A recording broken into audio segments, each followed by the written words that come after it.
Bueno, muy buenas tardes para todos. Para mí es un honor estar presente en esta celebración del primer Congreso Internacional Dr. Juan Manuel Méndez Bechara, realizado por la Facultad de Ciencias de la Salud y del programa de odontología de la Universidad del SINU.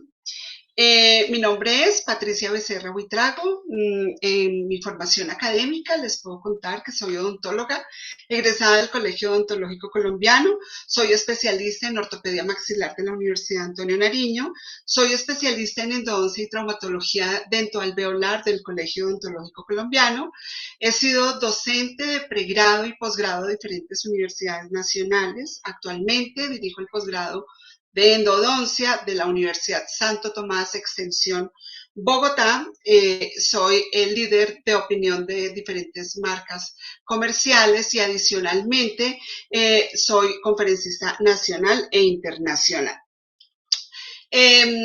En cuanto a mi formación docencia, he llevado muchos años trabajando en procedimientos endodónticos regenerativos y en trauma dentoalveolar.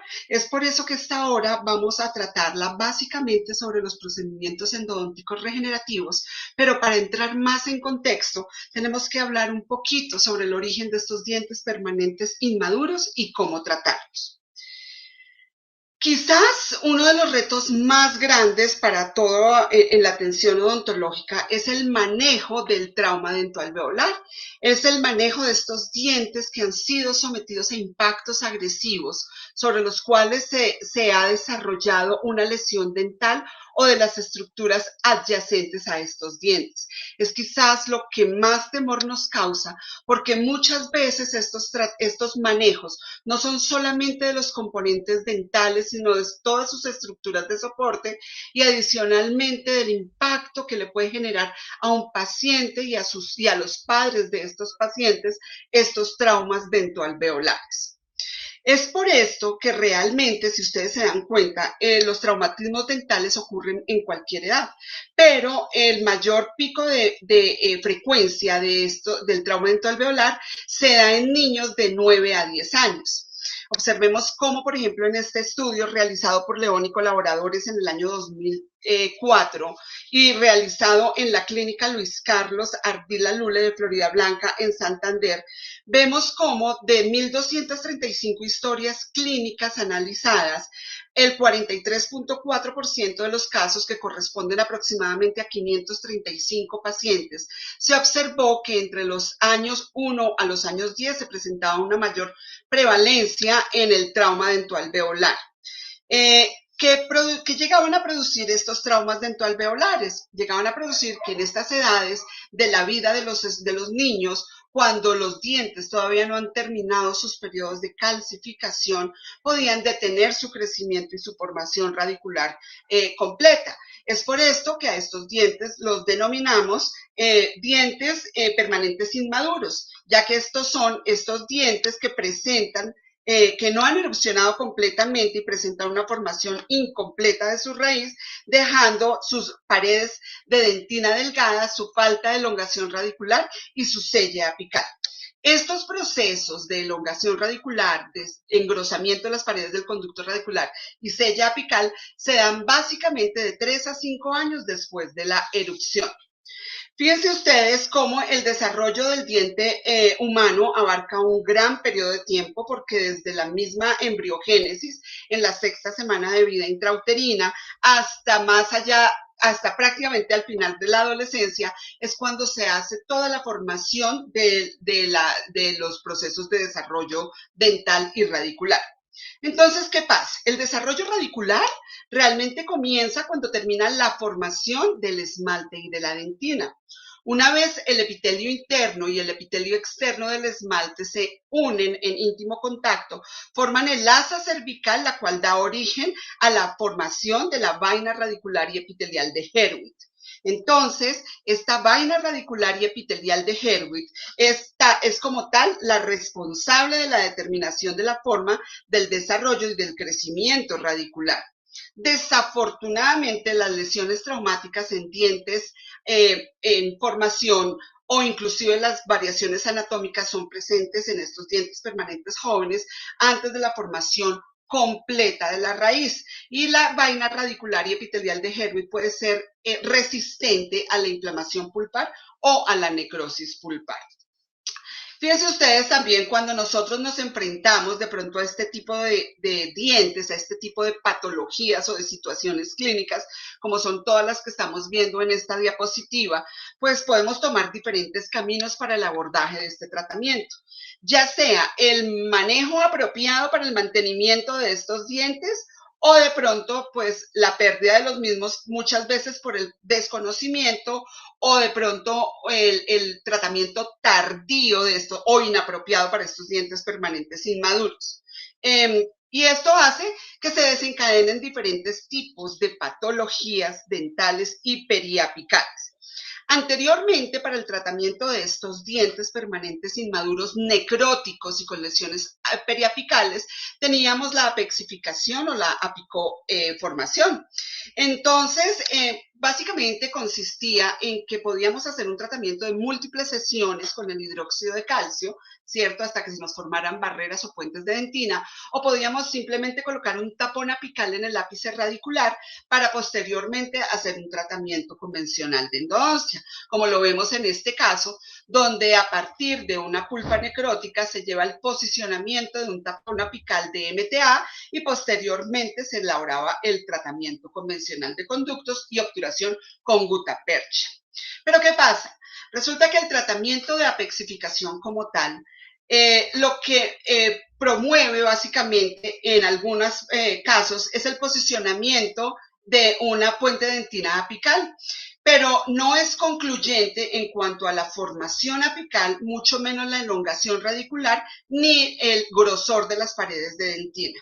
Es un tratamiento que deja al diente muy susceptible a fracturas radiculares.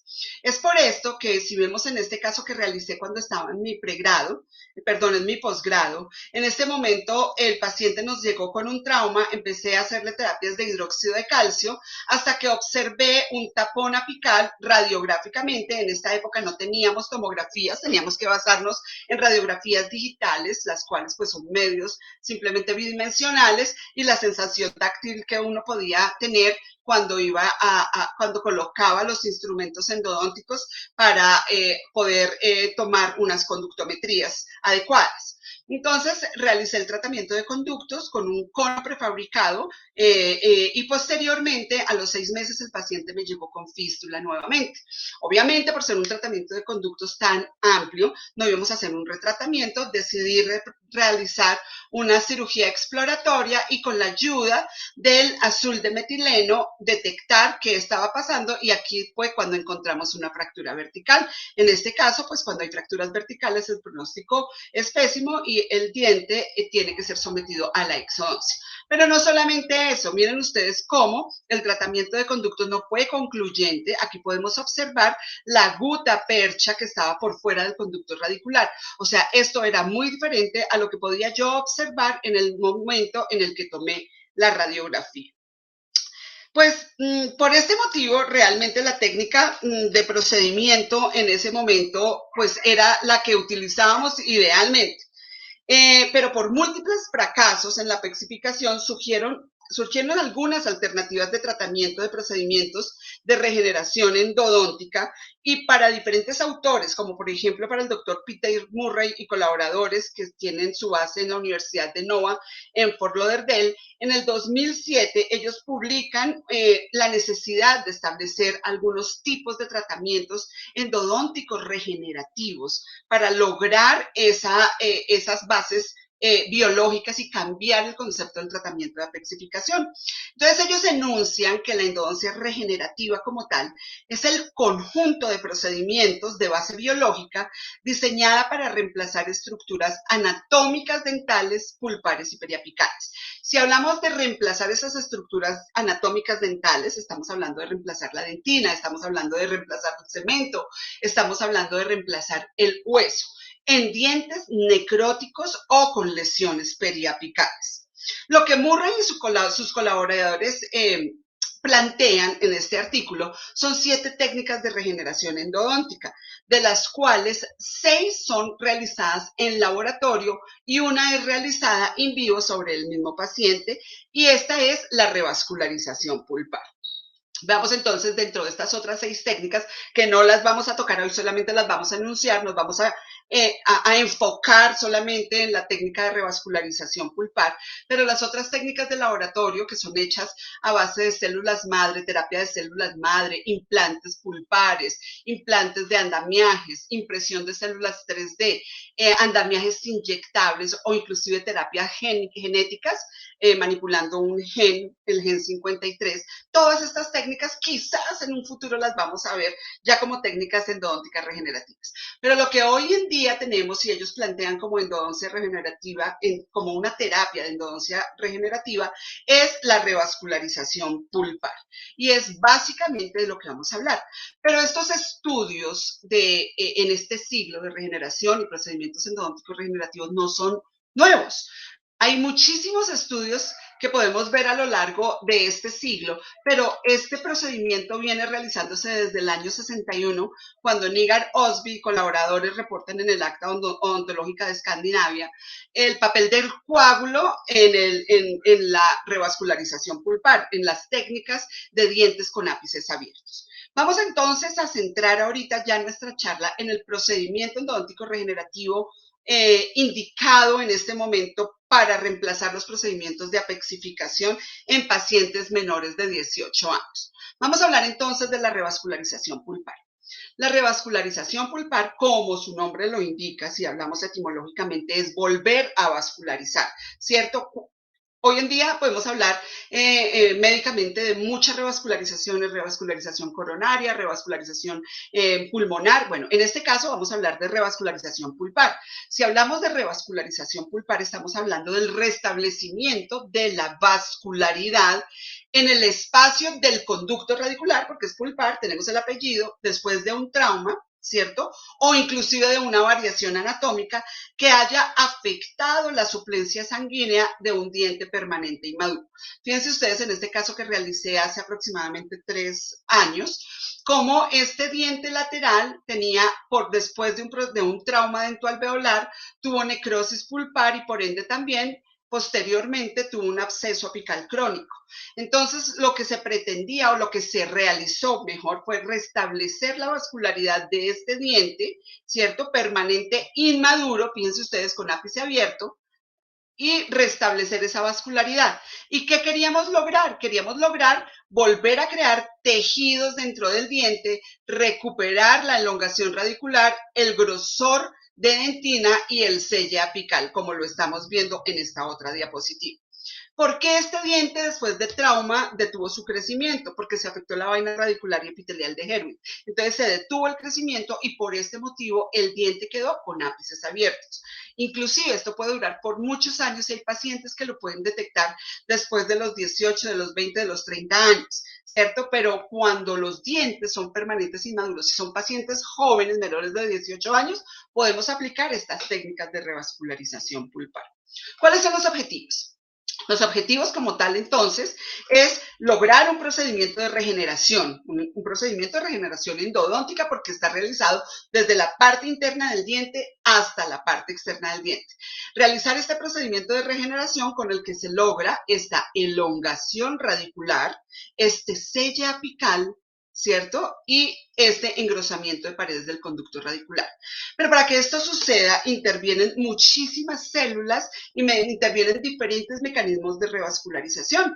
Lo que nosotros queremos es traer ese tejido de granulación estéril y estimular esas células mesenquimatosas indiferenciadas, llevando deposición, mírenlo acá, por ejemplo, de tejido o material calcificado al diente hacia las paredes laterales y al ápice. ¿Eso cómo lo logramos? Lo vamos a lograr mediante algunas células, unos mecanismos que son básicos, como son, por ejemplo, las células madre del ligamento periodontal, remanentes pulpares vitales que se pueden alojar en el ápice radicular, células madre de la papila apical o de la médula ósea, y con ayuda de un coágulo sanguíneo que nos nutra esas células que vamos a colocar dentro del conducto radicular necrótico. Bueno. Debido a esto, y pues como he sido bastante inquieta con el tema del trauma dentoalveolar, cuando yo estudié, tuvimos un par de promociones que nos enfocaron totalmente al trauma dentoalveolar, y esto quizás nos amplió un poquito más el horizonte sobre el tratamiento de estos dientes. Empecé a trabajar en trauma, en reabsorción, en revascularización pulpar y procedimientos regenerativos. Esto me llevó a tener un grupo internacional muy interesante con el cual publicamos este artículo en el año 2015 en el en el año 2014 en el Journal de Endodoncia. Este estudio que publicamos fue un caso clínico sobre un estudio histológico de un premolar permanente inmaduro de humanos con absceso apical crónico después del procedimiento de revascularización. Queríamos ver que se había formado.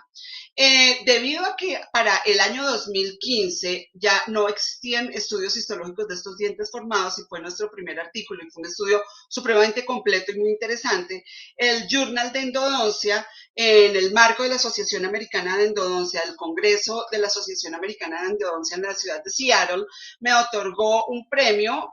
Fui ganadora del primer premio de reporte de caso clínico en el Journal de Endodoncia.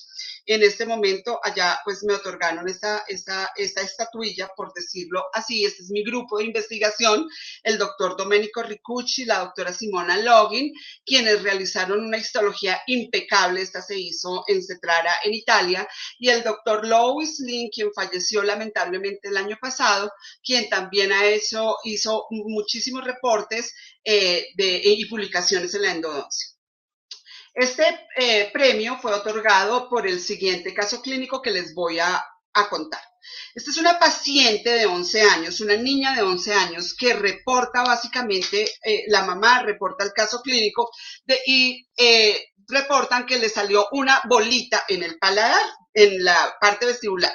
Entonces esta paciente va llevada al consultorio odontológico y efectivamente vemos que en la zona de la mucosa presenta una inflamación y una fístula. Realizamos la fistulografía y observamos cuál era el origen de la lesión. Era un diente que estaba asintomático, un diente número 35, asintomático, libre de caries, no presentaba tampoco ningún tipo de respuesta positiva ni a la percusión, ni a la palpación, ni tampoco presentaba movilidad. Se tomó entonces en ese momento pues la fistulografía para detectar ese origen, como les comenté. El diagnóstico clínico que se dio en este momento fue necrosis, el diagnóstico pulpar, necrosis pulpar, y diagnóstico periapical fue un absceso apical crónico. En este momento, lo que decidimos fue hablar con la paciente, con los padres de la paciente, les comentamos cuáles eran las alternativas de tratamiento y ellos optaron por el procedimiento de revascularización. En ese momento, sin aplicación de anestesia, realizamos entonces una apertura. El diente fue aislado con tela de caucho, perdón. Realizamos una apertura para hacer un drenaje sanguíneo purulento. En este momento irrigué con solución de hipoclorito de sodio al 5,25%. Yo irrigué más o menos con una aguja número 27 a una profundidad de 3 a 4 milímetros por debajo de la unión amelocemental, teniendo pues gran cuidado con el ápice radicular porque es un ápice que está abierto y puedo causar un accidente por hipoclorito. Posteriormente inactivo el hipoclorito de sodio secando con puntas de papel y posteriormente irrigo con clorhexidina al 2% de la marca Vista. En ese momento preparo una pasta triantibiótica de Hoshino que consiste en una mezcla de metronidazol, minoxidilina y ciprofloxacina por partes iguales. La mezclo con solución de anestesia sin vasoconstrictor, pues como para evitar excipientes y que se me alteren las moléculas del antibiótico, y la coloco dentro del conducto radicular. Esta la dejo durante 26 días. Todo esto lo hice basándome en un artículo de Wein-Schittrop del 2004 que tenían el mismo protocolo de tratamiento. Sello con motita de algodón y con IRM. A los 26 días en la segunda cita, anestesio al paciente con mepivacaína, anestésico sin vasoconstrictor, y posteriormente aíslo, hago un lavado con solución de salina para retirar los restos de pasta triantibiótica y posteriormente irrigo nuevamente con hipoclorito de sodio al 5,25 a la misma longitud, que no me pasara más de 3 milímetros de la unión amelocemental. Posteriormente hago una irritación tisular con una lima, preferiblemente una lima tipo Hedstrom. En este momento usé una lima tipo K, pero ojalá sea una lima Hedstrom que por su configuración pueda yo tener una sensación de atornillamiento en el hueso para en el momento de hacer un coágulo sanguíneo y un movimiento de tracción y pulsión me genere una hemorragia profusa dentro del conducto radicular.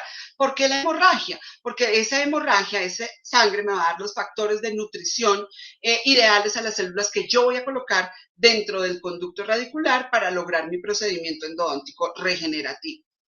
Posteriormente a esto, este es el sangrado que se produce, es un sangrado profuso. Posteriormente a esto realizo con una torunda de algodón estéril una hemostasia por 15 minutos para lograr un coágulo instaurado, rojo, liso, brillante, con todas las propiedades de un buen coágulo y que posteriormente, miren ustedes acá en la foto, cómo retiro la mota de algodón y me quedan inclusive restos o vestigios de ese coágulo y posteriormente realizar sobre este coágulo la colocación de un cemento, en este caso, en este momento, para este artículo, para este paciente, perdón, que está publicado en este artículo, utilicé el MTA.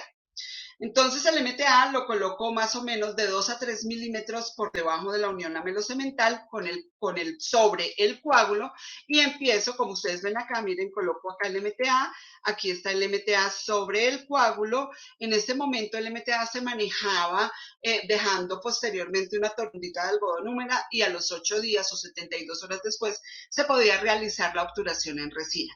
Así lo hice en este momento, utilizamos una TPH de Dentsply para realizar esa resina y empezamos a hacer los controles.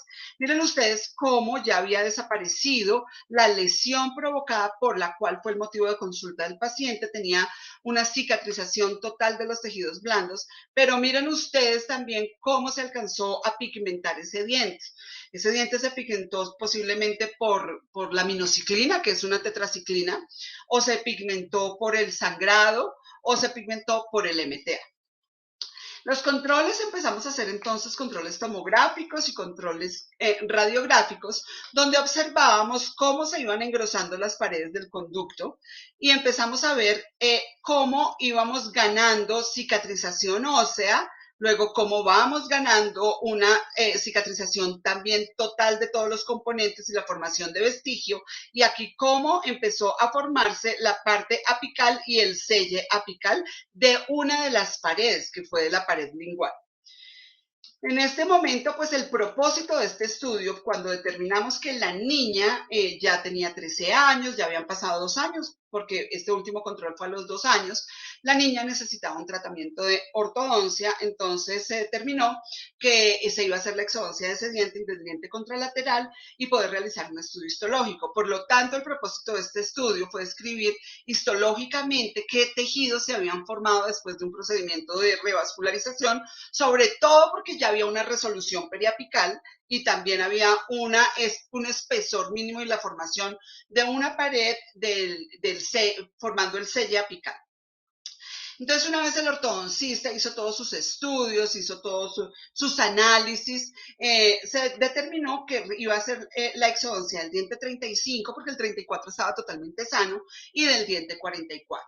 En ese momento se hizo la exodoncia, se trató de hacer que fuera lo menos traumática posible. El diente fue colocado en solución de formalina al 10% y posteriormente se hizo todo el proceso para hacer una revisión histológica y determinar los tipos de tejidos que se formaron en este diente. Veamos entonces en una fotografía, se realizaron los 3 cortes, tanto horizontales y también longitudinales, para determinar los tejidos que se formaron. Y veamos acá cómo hay tejido blando dentro del conducto radicular que se formó por el procedimiento de revascularización. En esta macrofotografía podemos observar también cómo se formaron tejidos blandos dentro del conducto radicular, inclusive alcanzamos a ver células, pues componentes sanguíneos. Una vez se hizo este procedimiento, ¿cierto? Se llegó a la conclusión que basados en este caso y en previos reportes de literatura, los reportes de literatura que existían anteriormente al mío, que eran sobre estudios histológicos, se habían realizado en modelos animales. Tan solo 2 se habían realizado en humanos, pero estos estudios de humanos se realizaron en muy corto tiempo porque las fracturas se presentaron después de 15 días de haber realizado el proceso de revascularización. Pero en el caso mío, pues ya existían 2 años y ya existía formación de tejidos, ya existía un procedimiento endodóntico regenerativo y adicionalmente podíamos comparar con un diente normal en el mismo paciente. Entonces, en este momento se concluyó que los dientes, que los tejidos encontrados en este reporte de caso eran tejido conectivo fibroso, similar al encontrado en el ligamento periodontal, y también tejidos como cemento y hueso, parecidos al cemento y al hueso. Por este motivo, pues les comparto, fue el premio que me dieron allá en el Journal de Endodoncia, en la Asociación Americana de Endodoncia. Pero ¿qué pasa? Para nosotros tener este tipo de procedimientos endodónticos regenerativos, tenemos que tener condiciones necesarias para la reparación de estos dientes. Y las condiciones tienen que ser muy claras porque no todos los dientes pueden ser sometidos a este tipo de tratamiento. Las condiciones tienen que ser muy claras. Primero, una desinfección profunda. Yo siempre he dicho que lo más importante para que cualquier tratamiento resulte exitoso es una desinfección profunda. Si usted tiene todo el libre de bacterias, como lo decía la doctora Franci, la limpieza es realmente fundamental. Segundo, la creación de una matriz en el conducto para la proliferación del tejido. Estas matrices dentro del conducto radicular, una vez tenemos esa desinfección profunda y hacemos esa irritación celular, es el coágulo sanguíneo, es la sangre, porque nos va a dar los diferentes factores de crecimiento para esas células, factores de crecimiento endotelial vascular, factor de crecimiento derivado de plaquetas, factores de crecimiento de tejidos. Esos factores hacen que las células que nosotros colocamos allí después de la desinfección puedan crecer, diferenciarse, madurar y convertirse en los tejidos que nosotros necesitamos dentro del diente. Y la tercera condición necesaria para que esto exista es un sellado coronario. Porque si después de que nosotros hacemos este tipo de tratamientos tenemos microfiltración bacteriana, seguramente nuestro tratamiento va a fracasar. Realmente, como les dije antes, no es un tratamiento nuevo. Ya desde el año 61 venían estos tratamientos andando. Por lo tanto, existían diferentes protocolos de tratamiento. Vamos a encontrar en la literatura, por ejemplo, a Iguaya y colaboradores que reportan que fue como el primer caso boom en este siglo, sobre el manejo, la revascularización de un diente permanente inmaduro con absceso perirradicular después de la luxación. Y en este protocolo ellos utilizaron como irrigante el peróxido de hidrógeno al 3% y el hipoclorito de sodio al 5%. Y como material, como cemento sobre el coágulo, utilizaron el hidróxido de calcio. Lo utilizaron y tuvieron muy buenos resultados porque se logró pasar de un diente con ápice abierto, con lesión apical, a un diente que está inclusive esclerosado. Posteriormente vinieron ya un cambio de protocolos debido a que se comprobó que el peróxido de hidrógeno también en dientes con ápices abiertos o como irrigante para endodoncia podía llegar a producir enfisema de tejidos blandos. Entonces hay un cambio en el protocolo y se utiliza entonces, este cambio fue básicamente divulgado por Banch y Trop en el año 2004 y ellos cambian este protocolo utilizando clorhexidina al 0,12% e hipoclorito de sodio al 5,25%. En esta época, pues yo ya estaba haciendo mis protocolos de tratamiento también y por eso me basé en este estudio y en el mío también utilicé los mismos protocolos de tratamiento. Pero ¿qué pasó? También se vio que el hipoclorito de sodio en concentraciones muy altas podía llegar a producir citotoxicidad de esas células y no permitiría la replicación de las células madre en el conducto radicular, y la clorhexidina también no permitía la supervivencia de estas células. Es por esto que en el último protocolo instaurado se incluyó al EDTA al 17%. Ustedes saben que el EDTA es una sustancia que utilizamos como irrigante para la disolución de tejido inorgánico y parece promover la supervivencia de las células madre de la papila apical. Además, permitía precisamente por esa disolución del barrillo dentinal la apertura de los túbulos dentinales y permitía que las células se adhieran a la superficie de la dentina radicular. Además, pues disminuía aumentaba la posibilidad de que estas células se replicaran. Igualmente también se disminuyó la concentración del hipoclorito de sodio, porque el hipoclorito de sodio en diferentes concentraciones tienen el mismo poder bactericida. Lo que pasa es que el hipoclorito de sodio, mientras más concentrado, es mayor disolvente de tejido orgánico, pero en su parte bactericida actúa de la misma manera. Entonces viene este cambio, y este último cambio fue también propuesto por la Asociación Americana de Endodoncia. Entonces miren ustedes cómo empezamos a cambiar de conceptos sobre los materiales utilizados y los protocolos de irrigación utilizados en revascularización pulpar, más no la base biológica, porque siempre lo que se pretende con estos procedimientos endodónticos regenerativos es que haya un procedimiento biológico que nos permita restaurar o restablecer tejidos vivos, ¿cierto? Tejidos, estructuras anatómicas normales. Entonces, en el primer protocolo usamos pasta triantibiótica, utilizamos el hipoclorito de sodio, la clorhexidina y el MTA. Ahora hacemos un cambio. ¿Ahora qué utilizamos? Utilizamos el hipoclorito de sodio a concentraciones mucho más bajitas, lo neutralizamos con solución salina y utilizamos el EDTA al 17% y utilizamos la biodentina como biocerámico sobre el coágulo para poder, como cemento sellador sobre el coágulo, que tiene muy buenas también características.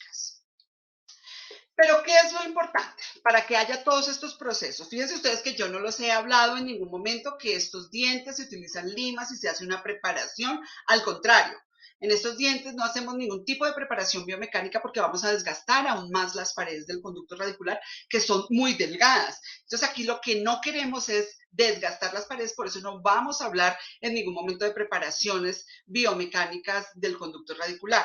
Para lo único que utilizamos la lima y que queda de una manera muy holgada porque el conducto es muy amplio, es para hacer la irritación tisular dentro del conducto radicular y proveer esa hemorragia. Pero ¿qué es importante? Como tenemos tejidos necróticos, ¿cierto? Y tenemos periodontitis crónicas y quizás abscesos, necesitamos una desinfección profunda.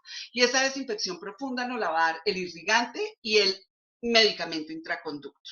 Como medicamento intraconductos estamos hablando de la pasta triantibiótica de Hoshino, esa combinación de antibióticas. Inclusive hay autores que no utilizan la pasta triantibiótica, sino que también utilizan componentes o mezclas enriquecidas de calcio. En el caso mío, lo he manejado todo el tiempo con medicamento intraconducto tipo pasta triantibiótica con excelentes resultados. En cuanto a la parte del irrigante, es importante que ustedes sepan que debemos siempre tener una activación del irrigante, una activación dinámica del irrigante durante esta preparación, por decirlo así, o durante esta irrigación. Lo podemos hacer con un cono maestro de manera manual, lo podemos hacer de manera ultrasónica, con puntas de ultrasonido, lo podemos hacer con puntas el sistema Endoactivator, que son sónicas, o lo podemos hacer de pronto con láser, quienes lo manejen, para producir pues esa implosión y esas burbujas dentro del conducto radicular que nos rompan ese vapor lock y generen esa penetración del irrigante a través de los túbulos dentinales. Aquí en la limpieza, en la desinfección, es donde realmente se basa nuestro procedimiento endodóntico regenerativo. En cuanto a los cambios estructurales de todos los protocolos que se han realizado, vemos que el primer biocerámico que existe, que conocemos, el MTA. El MTA es derivado de los cementos Portland y dentro de sus componentes tiene el óxido de bismuto, que es quizás el que confiere la pigmentación al diente cuando hacemos estos procedimientos.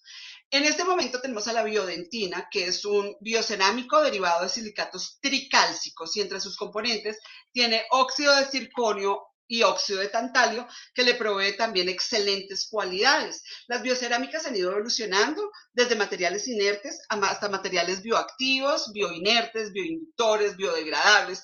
En cuanto a la parte pues bioactiva, simplemente es pues esa interacción indirecta del material sin una interposición de la cápsula fibrosa con los tejidos que promueven la cicatrización. En cuanto a que sean bioinductores, es que estimulan como tal una actividad biológica que es específica. Si es bioinerte es porque realmente el cemento no interactúa con los tejidos que lo rodean, y si es biodegradable es que puede ser degradado o reemplazado por los tejidos que estamos formando. Entonces, la selección de casos para procedimientos endodónticos regenerativos es muy específica.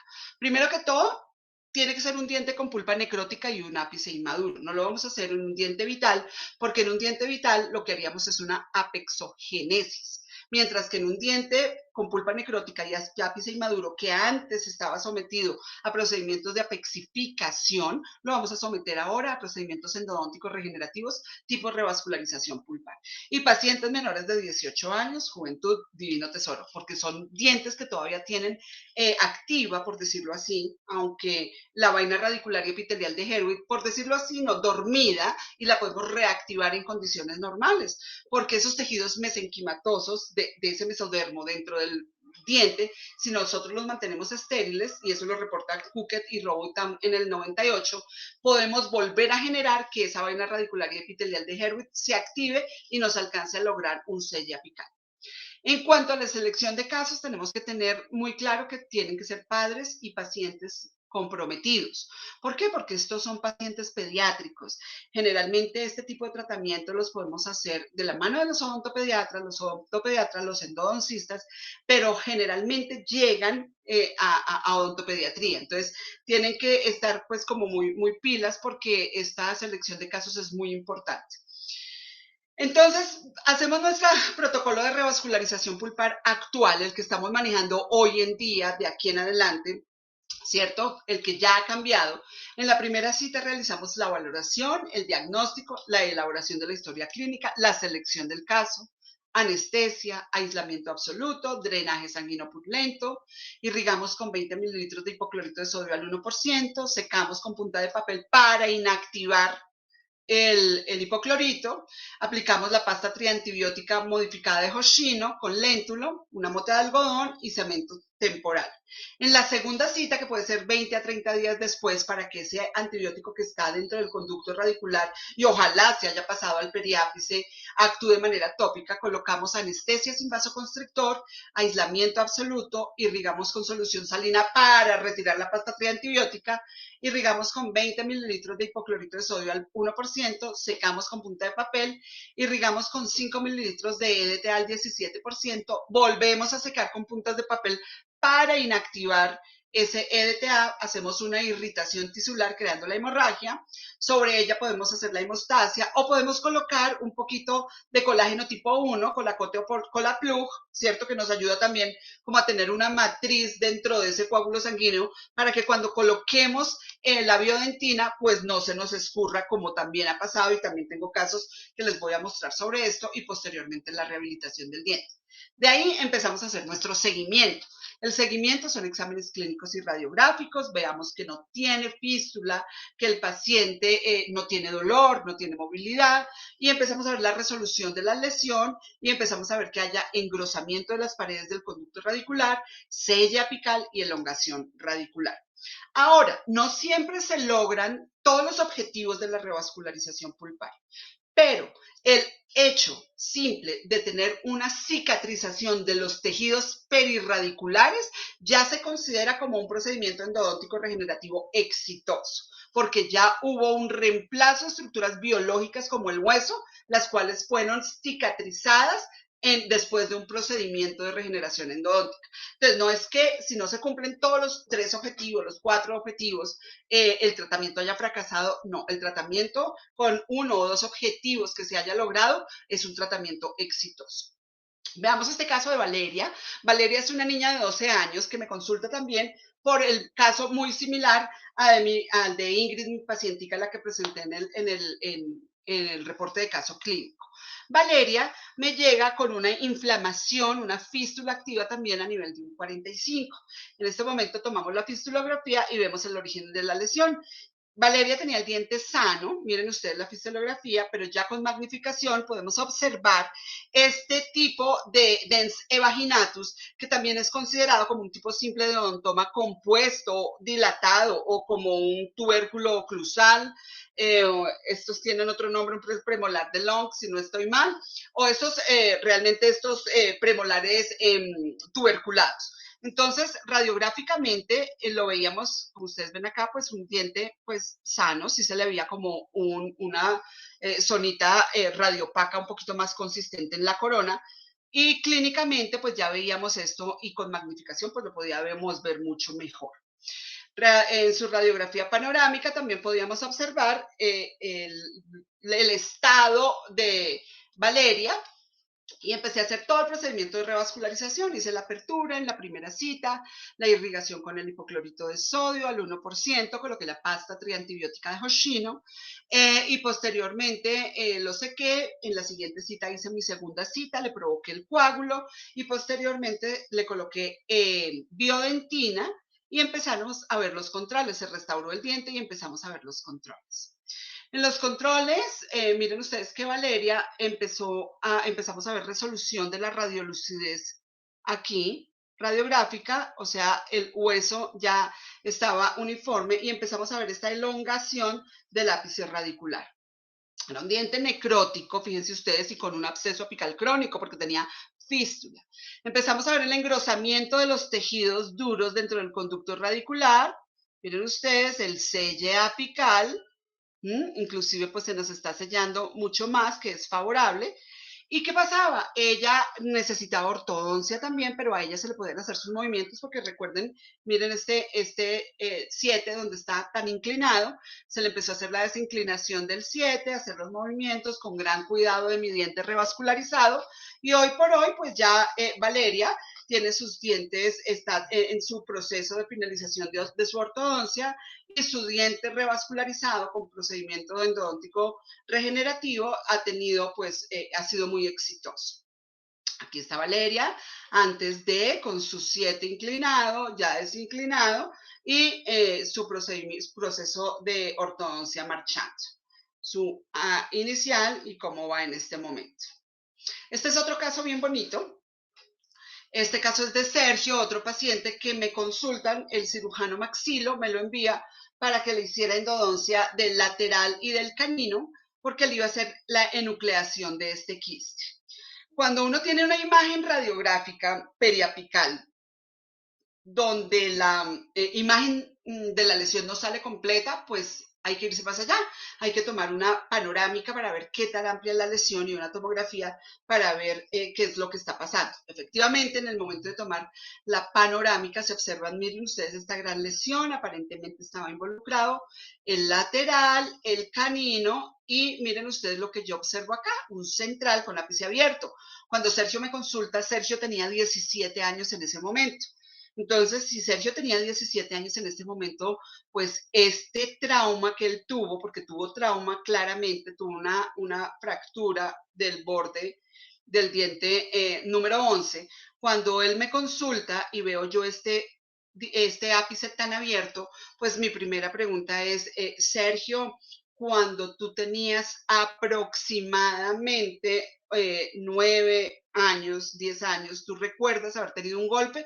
Porque Sergio tiene en este momento 17 años. Entonces yo no le puedo preguntar, Sergio, ¿tú te golpeaste? Porque me va a decir, no. Y este golpe, este trauma que quedó acá, este ápice abierto, no es un ápice abierto que queda en pacientes después de 15 años, porque a los 15 años un central superior ya está totalmente calcificado.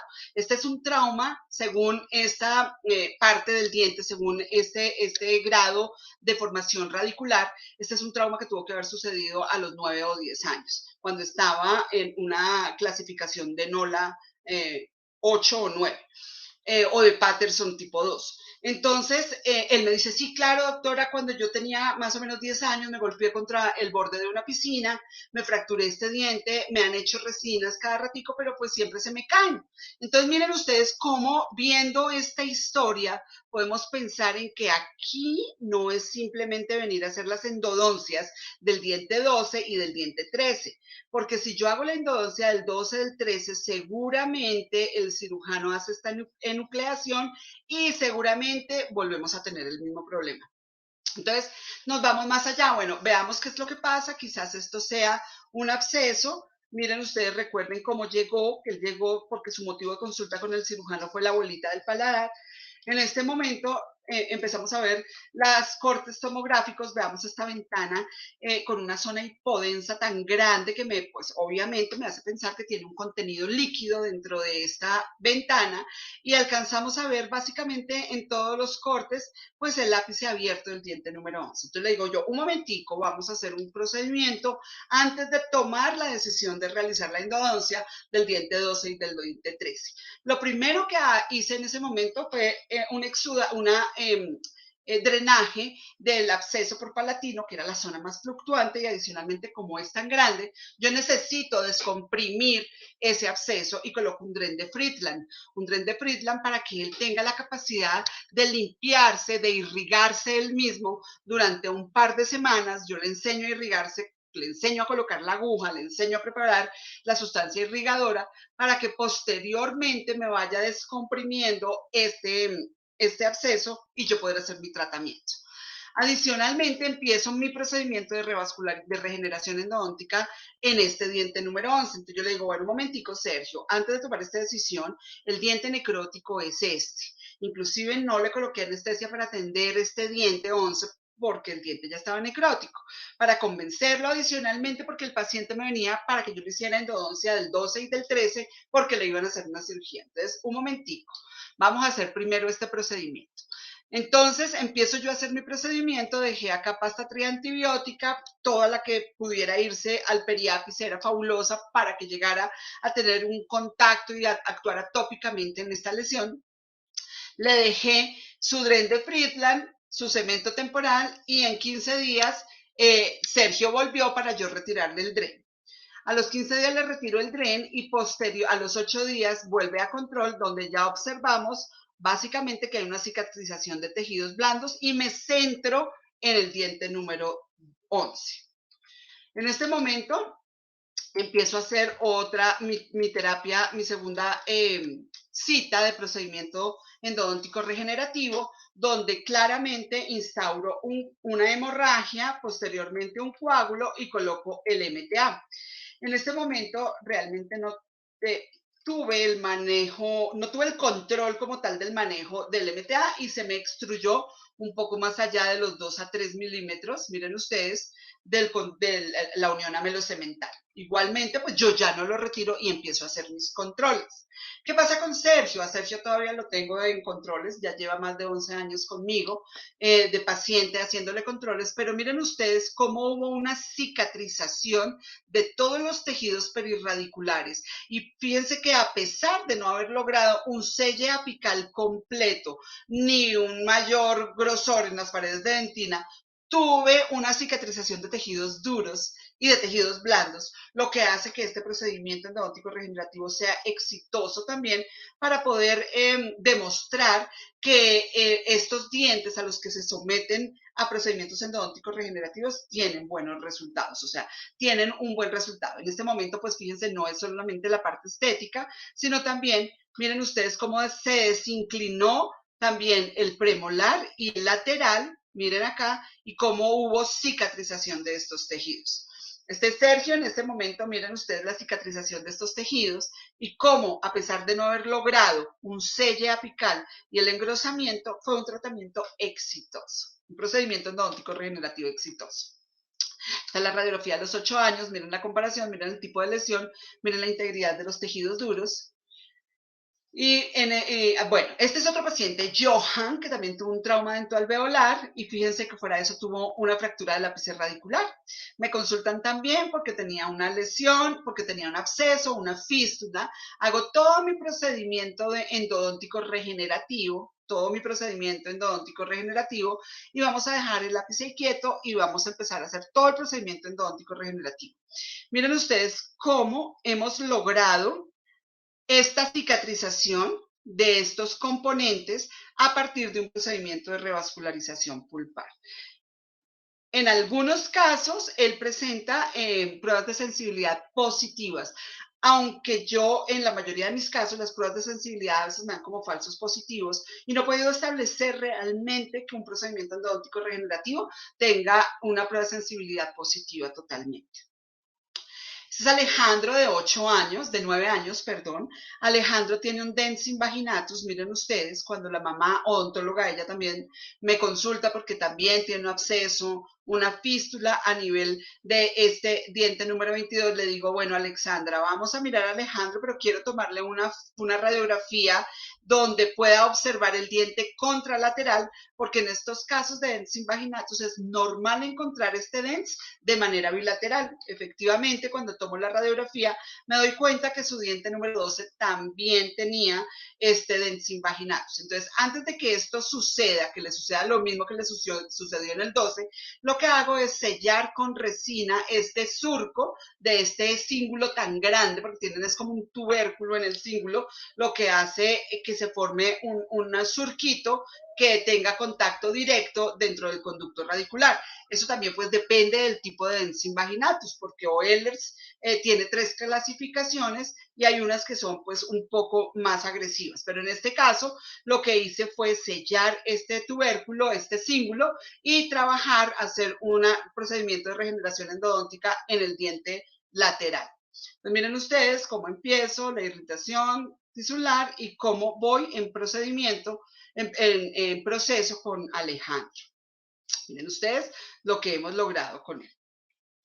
Sara Lucía, y con este voy a terminar. Sara Lucía es un caso absolutamente divino también. Fue un trauma dentalveolar supremamente fuerte en una niña muy pequeña, ¿cierto? Donde adicionalmente, pues la parte de la autoestima y la parte juega un papel muy importante en una niña, pues en cualquiera, pero pues una niña con ese tipo de trauma fue muy, muy complicado manejarla. Este caso lo trabajé junto con la doctora Mónica González, que yo sé que les dio una conferencia, ella es maravillosa también. Entonces hemos trabajado también en llave en estos casitos. Entonces a ella también le hice procedimientos de revascularización, porque a pesar de que ya estaba prácticamente cerrado el ápice, pues no podíamos a esta niña hacerle unas coronas, ni podíamos realizarle ningún otro procedimiento. Entonces yo prefiero que se selle un poquitico más ese espacio de los conductos radiculares. Se le realizó el procedimiento y posteriormente Mónica le realizó toda la parte de restauración con matrices en silicona, y la realización de estas resinas. ¿Para qué? Para mantenerle la estética también a la paciente y que posteriormente puedan ser realizados sus procedimientos ya restaurativos convencionales. Miren ustedes cómo hemos ganado en Mónica, en la niña, en Sara Lucía, este grosor también de las paredes del conducto radicular. Bueno, pues esto es básicamente lo que traía para contarles. No sé si me pasé de la hora, creo que pues a veces me emociono un poquito con todo esto, pero realmente son temas bien interesantes y que espero les haya aportado un poquito también como y les haya ampliado como las expectativas de estos dientes permanentes inmaduros que sé que muchos de ustedes los han manejado y a veces, como les decía al principio, utilizamos tratamientos obsoletos o tratamientos que realmente no están indicados y podemos llegar a ocasionar pues que esos dientes no sean salvados como queremos nosotros los endodoncistas. Muchísimas gracias, estoy atenta a todas las observaciones que tengan, a las preguntas. Estos temas son supremamente amplios, pero pues qué bueno que ya empezamos con estos congresos, qué bueno que vamos a tener, entre otras, un posgrado de endodoncia en la Universidad del SINU, donde quizás vamos a ver con mayor amplitud estos temas. Muchísimas gracias, Martica. Gracias, doctora Patricia. La verdad, yo estoy emocionadísima porque manejamos con los estudiantes en semestres altos la parte de trauma dentalveolar. Y yo les digo, uno no puede ir de la mano sin la interdisciplinariedad. Y usted también lo ha mostrado mucho. En la parte en cirujano maxilofacial o en la parte de cirugía o de estomatología, no puede hacerlo todo. Todos. Entonces el endodoncista ahí es clave y desde acá el doctor Eustogio Caro, que es nuestro endodoncista estrella de la especialización también, nos hizo una propaganda buenísima. Vamos a ver todos la charla de regeneración, entonces aquí estamos. Yo bueno, pues espero que les haya gustado y que les haya aportado un poco más. Sí, entonces queríamos concretar algunos puntos y algunas cosas con ustedes de parte de los asistentes. Ya usted dijo 18 años y finalmente es 18 años, no es más. Sí. O, Mira, yo he tenido un caso de un paciente de 25 años eh, con un buen resultado, muy lento, pero tuvo buen resultado y le mantuve el diente. Pero realmente en pacientes mayores de 25 años la vaina radicular y epitelial de Heroin ya no existe. Entonces ya de hecho sé que no voy a lograr elongación. Sé que de pronto voy a lograr simplemente cicatrización del hueso y de los tejidos, pero sé que no voy a lograr una elongación. ok, depende del objetivo realmente que yo tenga con el paciente. Entonces, aquí también hay otra pregunta. Si el traumatismo fue en un diente recién erupcionado, con una Ajá. raíz que solo ha formado el tercio cervical, ¿está indicada la revascularización? ¿Qué tan exitosa? ¿Qué pronóstico podemos tener o esperar? No, porque si esperamos ya tenemos una necrosis y un absceso. Entonces lo primero que tenemos que traer es la necrosis, tratar es esa necrosis y ese absceso, porque no podemos dejar focos infecciosos, no podemos esperar a que haya un foco infeccioso, no los podemos tratar. Inclusive les voy a contar en procesos de reabsorción, después de, por ejemplo, avulsiones, también en dientes con ápices abiertos, también los podemos tratar y ha tenido también muy buenos resultados. Pero sí o sí, sí lo podemos hacer en dientes recién erupcionados. Tengo también casos de dientes recién erupcionados donde podemos hacer este tipo de tratamientos. Siempre y cuando haya ya el absceso, ¿no? Porque recuerden que recién erupcionado necesitamos de pronto que se extruya un poquitico para que tengamos donde poner la grapa y si está vital, pues lo vamos dejando quieto. Pero si ya está instaurada la necrosis y el compromiso periapical, ya tenemos una patología crónica, sí tenemos que hacerlo. ¿Qué diferencia habría entre usar el MTA y la biodentina para tapón amelocementario, ya que el protocolo vimos que Ok, cambió? bueno, miren ustedes, la biodentina, ambos son biocerámicos.